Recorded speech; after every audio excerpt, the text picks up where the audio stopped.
Kalau Anda ingin mengorek apa dari seorang Jokowi? Nah, Dari kehadirannya apa yang pengen diketahui, apa yang pengen didengar langsung dari keterangan Pak Jokowi? nah, kemarin kita ingat ada sidang di CLS di Solo.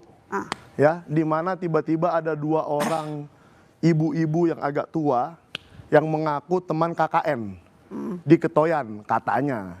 Lalu tiba-tiba mereka menyebut kami memanggil beliau dulu Jack. Ya kan? Hal-hal seperti ini kan tidak bisa dikonfirmasi langsung kalau orangnya nggak ada, ya kan? Saya tanya Kak Tarigan, kira-kira kalau saya tanya, Anda dulu SD di mana? Pasti jawabnya 5 detik. Di ini, nama ibu Anda siapa? Jawabnya 5 detik. Nah kalau orang-orang ini menjawabnya harus mikir, kayaknya Jack, apakah itu benar jawaban yang terjadi sebenarnya? Atau memang sudah dibuat di kertas, ya kan? Nanti kau jawab ini ya, kau jawab ini ya, kau jawab ini. Ya itu dua-duanya sah.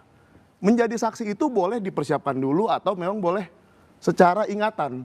Tetapi kalau Pak Jokowi hadir, kita akan bisa memverifikasi nih. Data-data banyak nih saya dapatkan, salah satunya dari PDI Perjuangan. Soal apa tuh? Oh banyak, tentang tim kampanye 2014-2019. Jadi nanti banyak. Saya nggak mau buka di sini, ntar biar di persidangan aja. Pak Jokowi ada di situ, saya kasih data-datanya ke Pak Alkatiri dan ke Bang Gafur Sangaji nanti di persidangannya Pak Roy, supaya diverifikasi. Contoh, nama ibunya siapa sih? Itu kan pertanyaan yang bodoh ya. Tapi nanti akan ada pertanyaan-pertanyaan mengenai perkuliahan dan sekolahnya beliau yang tidak bisa dijawab dan mereka saya yakin tidak bisa memprepare itu. Tapi disampaikan barusan siap kok menunjukkan ijazah dari SD. Iya, Boleh, silakan. Jawab dari ingatan langsung. Oke, baik. Ya, Silakan. tentu kan ini sebenarnya sidang buat Ibu Tifa. Oh iya betul. Bukan buat Pak Jokowi. Makanya akan dibanyak bertanya dan membuktikan kepalsuan apa yang diduga seperti itu kan beliau. Kalau Pak Jokowi kan tanyakan mengenai apa sih, kenapa sih aduan, mana ijazahnya, ini ijazahnya, kan gitu. Jadi ya boleh-boleh aja kalau mau bertanya, tapi kan apakah relevan apa tidak, substansi apa tidak kan itu nanti kan ditimbang sama hakim. Jaksa juga bisa keberatan misalnya seperti itu. Tapi saya nggak mau mengomentari lebih banyak, tapi ini nggak perlu dibahas, karena contohnya kan CLS, nggak ada urusan dengan ini. Jadi saya ingin kita fokus, kalau ingin kita berdiskusi mengenai ini, sudah disampaikan Bapak akan hadir. Dan ini adalah forum yang terhormat. Karena memang Bapak akan menunjukkan ini di forum persidangan, forum hukum. Sehingga tunggu aja. Jadi kalau nanti ke depan ternyata hakim menyatakan bla bla bla, kita ngapain bahas panjang-panjang lebar? Kita anak bangsa, kita damai-damai aja lah. Iya. Diskusinya yang bagus-bagus aja. Jadi nggak usah terlalu bagaimana. Tapi saya pastikan Bapak jika diundang, beliau sampaikan ke kami, dia akan hadir gitu loh. Ya, kalau jawaban itu saya soal CLS itu Bang. Ya. CLS itu kan waktu itu kuasa hukumnya beliau JB Irfan kalau saya nggak salah ya, waktu di Solo. Mengatakan, oke dokumennya akan kami bawa, oke Pak Jokowinya akan dihadirkan, tapi saya minta izin dulu ya, ternyata nggak hadir. Kan Dokumen Polda Metro Jaya tidak hadir. Sekali lagi saya nggak mau panjang lebar CLS, tapi dia kan diwakilkan kan gitu. Mbak, boleh saya sebentar? Silakan Pak Gultom, silakan. Udah siap? Silakan. Nah, ini judulnya memang di depan menanti Jokowi di sidang. Dr. Tifa Roy Suryo. Saya berbeda pendapat dengan kedua. Tadi, sekalipun kasus ini merupakan delik aduan, kalau menurut saya tidak harus datang Pak Jokowi. Kenapa alasannya? Selain sudah dikuasakan kepada penasihat hukumnya, kedua faktor keamanan beliau, apakah ada yang menjamin?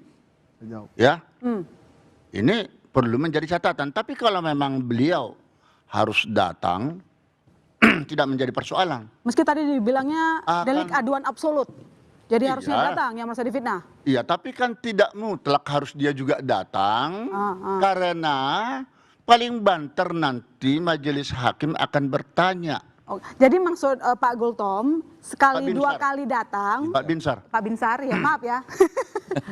Sekali 2 kali datang, selanjutnya tidak perlu, atau bisa ditoleransi tidak perlu intens datang. Atau maksud Bapak sendiri barusan yang nggak usah hadir, nggak ada kewajiban sama sekali? Tidak keharusan.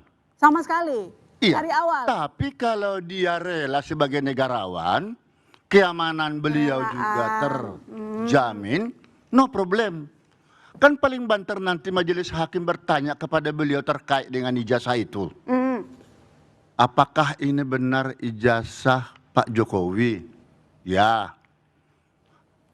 Ini menurut saudara Pak Jokowi, karena persidangan bagaimanapun saudara nanti dipanggil dia.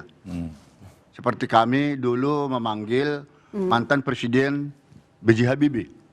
Waktu di kasus pelanggaran HAM berat Timur-Timur. Lepasnya Timur-Timur.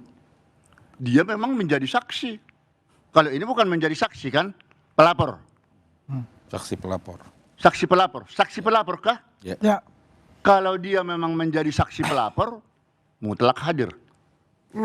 Mutlak hadir kalau dia statusnya saksi. Tapi kalau dia hanya pengunjung sidang atau mendengar persidangan, tidak mutlak. Nah, kalau memang ada kaitannya dengan pertanyaan benarkah ini ijazah saudara, benar. Menurut saudara ini asli apa tidak, saya tidak tahu. Pasti dijawabnya begitu. Karena ini saya peroleh dari Universitas Gadjah Mada, UGM. Kan begitu. Nah, UGM nanti yang akan menyatakan ini asli apa tidak. Kalau tidak lewat pengadilan. Setelah dilakukan ada gugatan terkait dengan ijazah itu. Nah, inilah bola liarnya saya lihat. Mengapa jadi ijazah dipersoalkan sementara objek perkara kita adalah pencemaran nama baik dan fitnah. Download Tribun X sekarang. Menghadirkan lokal menjadi Indonesia.